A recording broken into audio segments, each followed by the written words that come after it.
Come to this session with Nisinuga reflections, but we still look at the challenge of Nigeria.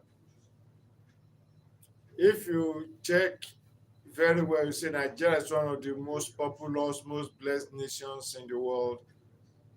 And in every field of life, you find Nigerians shining forth in the field of technology, education, sports, entertainment, music, acting, like Chiwete, Ejiofor, and many others. Remi Adeleke, and many others. So in the field of economy and business, Dr. Mrs. Okonjo-Iweala, the President Director General of World Trade Organization, and she had been at World Bank before. And in the field of education, you find Nigeria both home and abroad doing fantastically and wonderfully. But the question that has been puzzling my mind, which I believe it should also be pertinent to you, which you also try to answer, is they say Nigeria has this problem, this crisis, insecurity. What caused it? Who caused it? Is Nigeria at war with any nation? Is it an invasion by any nation, maybe neighboring nation or something? Like what we are seeing between Russia and Ukraine. We know Russia came to attack Ukraine. We know what's happening between US, Israel, and Iran. Then we know there is pain and struggle and all those things in the land. But this Nigeria, which nation is fighting, and each nation is bringing this. Even in Ukraine now, you don't hear about people dying in scores. We do have people being held captive in scores like that almost every day. They are still able to carry out basic activities of life in rain as we speak. They are still able to enjoy some good measures of electricity and some other things. But Nigeria, how did we get here? Is a question which has been on my mind, which has been on the mind of so many people. And some of our children are asking, hello, excuse me, Dad, what's really happening to Nigeria? How did Nigeria get to this position? Any nation fighting with us? Is it Cameroon that is fighting with us, that is invading us? Is it Republic of Benin that is beside us? Or Niger? Or where are these loss coming from? What is it? At least if you like Russia fighting Ukraine now, they have a cause. They have say what for this reason, for the reasons that Ukraine should give them a portion of the land. This land belongs to Russia from the onset, and they want to reclaim it. So we don't have any tribe like during the time of Biafra where you say the Easterners are trying to do the separatist movement. So what is this thing we are experiencing? How did it all start? The reason is once you understand the problem, then you'll be able to find solution to it. So let's try to understand what is the cause of all this. How did we get here? How did it all start? So let's look at some of the facts available on the ground. Then we see what we can do about it, because something has to be done. The system has been going down serially. It has to be arrested. It started with the school system. Okay, I will get to that later. They were saying is this Muslim religion. Some parts of the Muslim are saying that they don't want Western religion, Western education. That's when this Boko Haram, but it's now went into another level. And now we are now having refugees within their own land. People being sent away from their villages, their houses, their homes being burnt, set on fire, people being held captives, and things like that. Okay, thank you. Jesus is Lord, Jesus is King. Yeah, we believe, and that's why we pray. God has promised us that when we cry unto him, he will answer, he will hear us, he will deliver us. However, God has his own part to play. We also, as citizens of the land, have our own part to play. During the time of the children of Israel, God gave them wisdom. Yes, God will send help from heaven to help them to fight, but yet there are still some things they have to do. Like he told Joshua, he said, Joshua, be strong and be of good courage. I will go with you, I will strengthen you, I will fight for you. So while Joshua was in the war front and the battle was becoming tough, God sent hailstones from heaven to deal with some of the enemies. I remember that time when Joshua was fighting with the Amalekites, when they were in the wilderness, when the enemies came to attack them. Moses went to the mountain with Aaron and Hur. And when they lift up the staff, Aaron and Hur helping to hold up the staff where Joshua was on the land fighting the enemies of the nation. So we shall pray, and God will raise up help for us. But we have our own part to play. So what we need to do is what we need to learn. So that we play our own part, God will do his own part. So one of the things that we'll discover, the causative factor of this present challenge of the country called Nigeria, the most populous black nation in the world, the sixth most populous nation in the whole world, a land blessed with both human and natural resources, but these gifts don't just make a nation great. The natural resources, yes. The human resources, yes. But we know at least human capital is what makes the economy to grow. But that is if the human capital is well nurtured, is given conducive environment to operate in. That is where this talk counts. And that's why we need to reflect together so we know how to advise ourselves and advise the nation. What can you do? And wherever you are in the world, we have Nigerians in almost every country of the world, especially in Europe, the US, Canada, and South America. And we have some also, a good number also in Australia. So for Nigeria, you see them doing wonderfully. And what is making this one become pertinent that we have to put our hearts together, put our homes in order. There are some nations, especially in Africa, 3 nations now, are now casting aspersion on Nigeria. And that's why we are home. We have to make sure we do something to redeem our image. Like the South Africans who are now saying Nigerians, they came to our land, they are overtaking our land. Yeah, because Nigerians are very industrious. We are highly intelligent, highly diligent. And we are highly adaptable.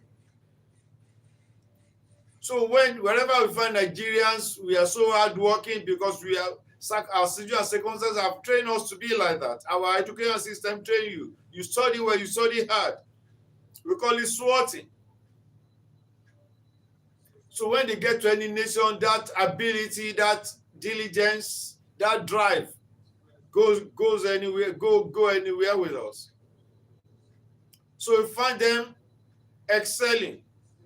So Sagawa complained that most of their properties, their houses are being taken over by Nigerians. Did they steal them or they bought them? They bought them with their earned money.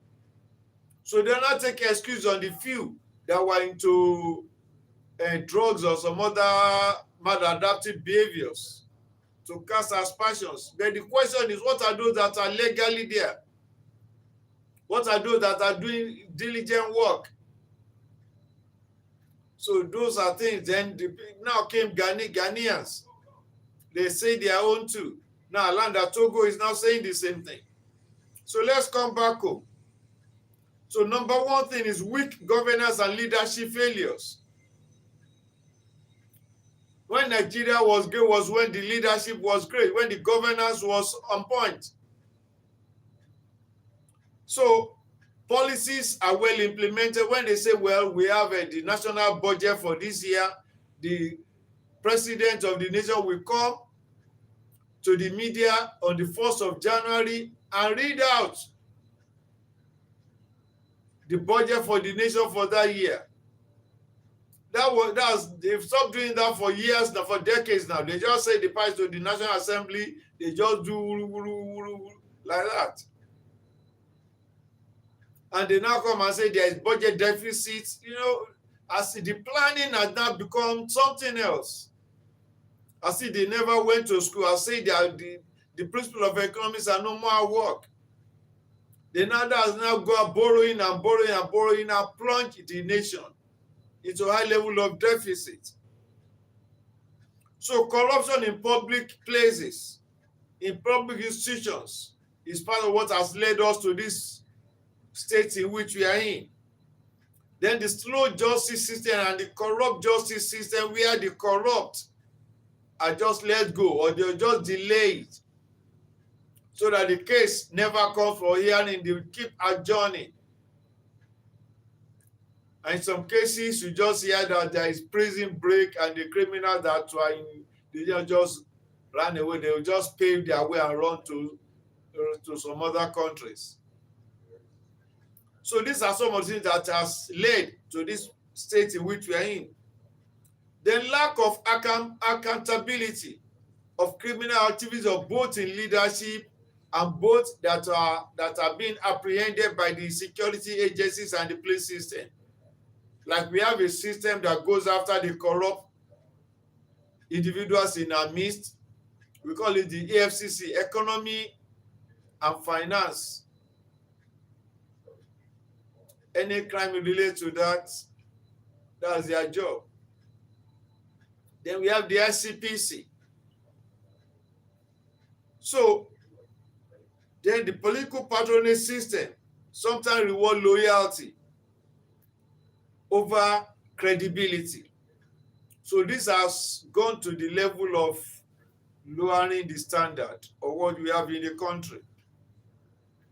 Then the second thing that has led to this situation of our state of affairs is the high level of poverty and unemployment in the nation, where graduates are no more getting jobs because most of the industries are packing up because of the poor economic policies, multiple taxation. A lot of terrible things are being done by the leadership and those in authority. So the policies now become very difficult for businesses to thrive. So you have many multinationals, even pharmaceutical industry, just closing up and moving to other countries. So that has led to as the saying goes, the idle hand is the devil's workshop. So when they become idle, they become easy targets for recruitment by dirty politicians and the crime lords that are into different forms of crime in the nation. So we have a lot of underdevelopment in some parts of the nation. There was a time that was discovered many years ago. We have something called DFRI, the Directorate for Food and Rural Infrastructure Development, that at least major communities within every state, within local government, will be upgraded to bring development and modernization to them. That no community should be without electricity. And we also let them have pipe-borne water. We sink boreholes for them. We have many rivers, they create dams, irrigation to facilitate agriculture, to modernize agriculture, have tractors, have farm settlements, and so on. But these were bastardized along the way. So these are some of the things that have led to the state in which we are in. Then poor access to quality education, especially in the northern part of the country.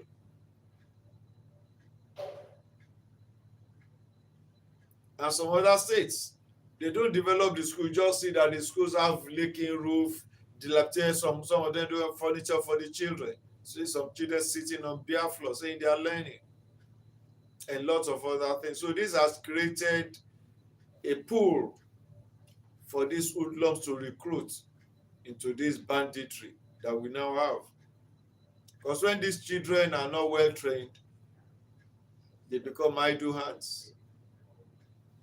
They are not educated, they can't read and write effectively, they are not given apprenticeship job to learn some skills later, either at least if they don't go to the formal school, let them go to where they can learn some skills, either to how to cobbling, bricklaying, and so on, like them technically, so that these ones were not done. Especially in the north, they just let them to become beggars on the streets. That's what we see in Nigeria. So then, the third thing we also observe is that these politicians now use ethnic diversity in the nation to cause wars and disaffection when they are campaigning, turning these ethnic identities into tools for creating disaffection. And that is how this whole thing started when President Jonathan was there. That's when this whole thing became something else. To make sure they do something to drive Jonathan out of the seat because they know they cannot win legally, they now went to now, according to the information, to the news, to the facts available in the news media, both in the print media and in the electronic media. And some of those facts can be found on YouTube, if you Google it. So the onset of Boko Haram and all these attacks in Nigeria, that some of the politicians went outside the country to neighboring countries to import these hoodlums into to come and cause disaffection and instability. So when they started, they now say, okay, the present government cannot handle this insecurity. We want a government that can stamp out this insecurity. So let us vote them out so that the ones that can. So that's the system they used. And that's how Buhari came in and spent 8 years. And during those 8 years, things became worse, very terrible. And that's what we are in this present situation.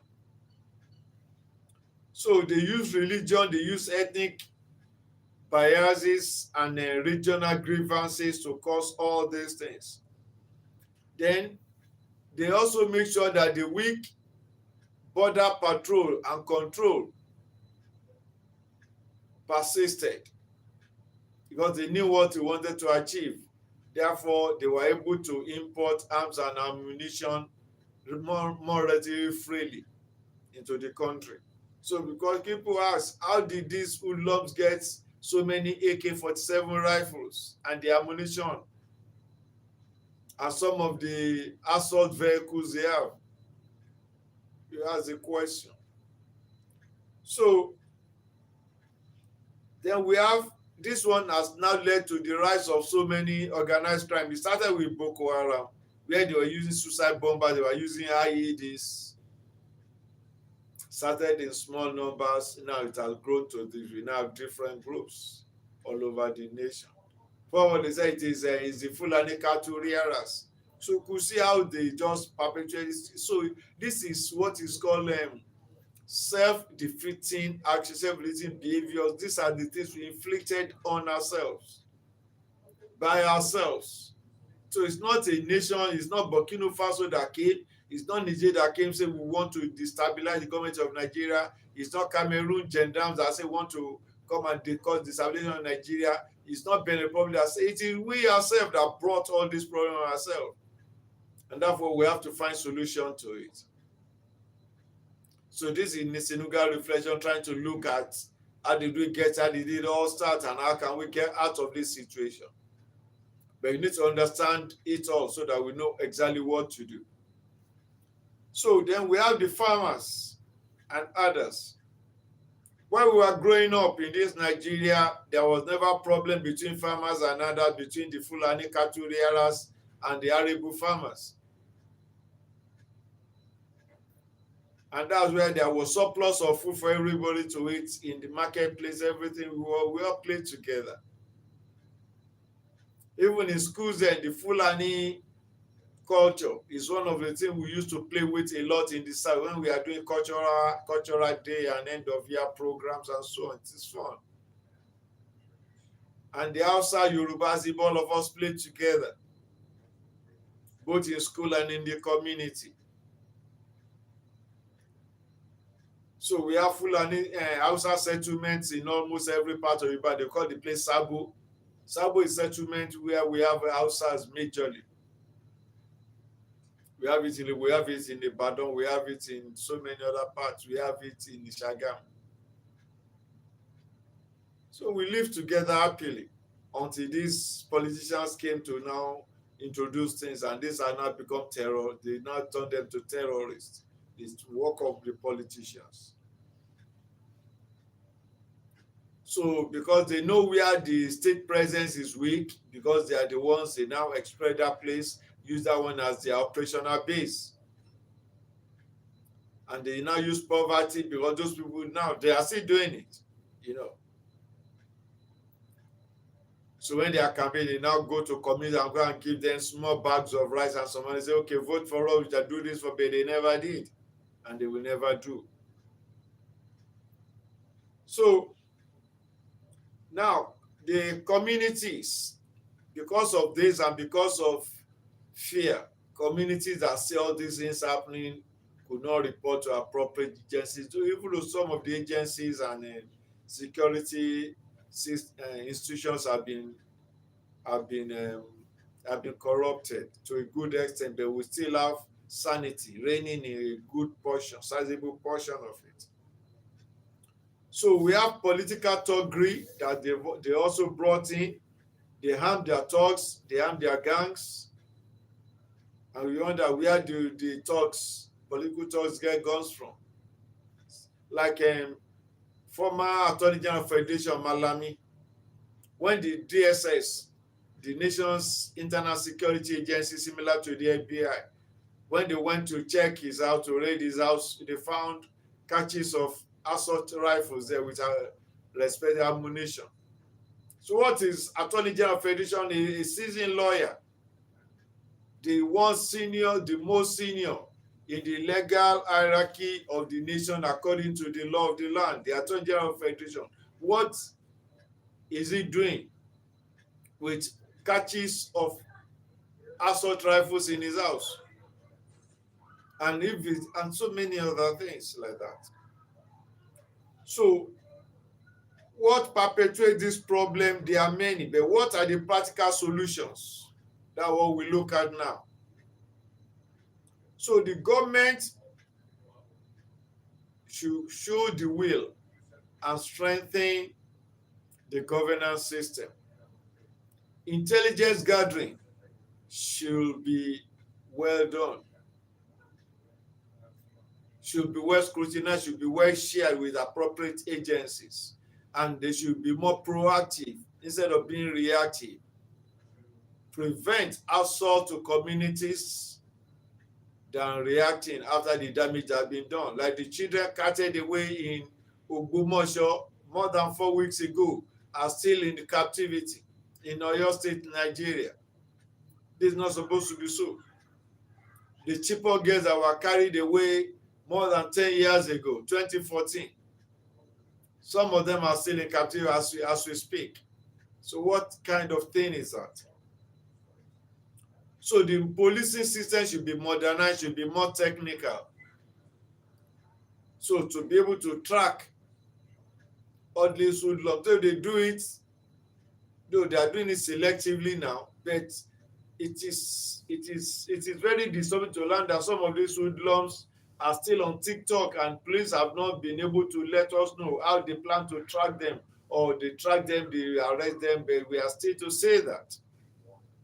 But they can use this modern system to track citizens that are on TikTok or YouTube or Instagram that are crying out for justice in the land, for peace to reign in the land, for rule of law to reign in the land. They go after them. Like that case of Justice Crack is still in court. The young man just came out to say, well, the soldiers that are helping us to fight these insurgents are not being well taken care of, they are not being well fed. And he now put in the social media the status of food they were feeding them. And they said that he was saying something that can cause instability in the military and so on. Why must you do that in the first place? Don't you know what a young man that is fighting in battle should be eating? Don't you give them conducive environment? What are you doing to boost their morale? They are putting their lives on the line. That's what the young man said, and they just carried him away. They abducted him, gave him some treatment until the youths and many CSO cried out. Say, where Justice Crack? They transfer him to the DSS, and DSS now charge him to court. Even after that, they struggle to release him on bail. Now the case is still in court. So they have able to do this, they improve on border security, and that one can be done. Nigeria is not bigger than the US, and US is able to work well on their borders. So you learn from all these people. Please give thumbs up, give thumbs up, give thumbs up. Setting about this is streaming. We talk about Nigeria and what's happening, but talk about relations, things that affects your joy and my joy. Let's pray for the peace of Jerusalem. If there is catastrophe in Nigeria, it will affect so many other countries of this world. So that's why what affects Nigeria has impact directly on some other nations of the world. That's why we need to talk about it and encourage Nigerians to look inwards and fix what we need to fix. So our communities should be encouraged to support the security agencies and give them appropriate and pertinent information. And we also need to develop infrastructure to protect our various communities.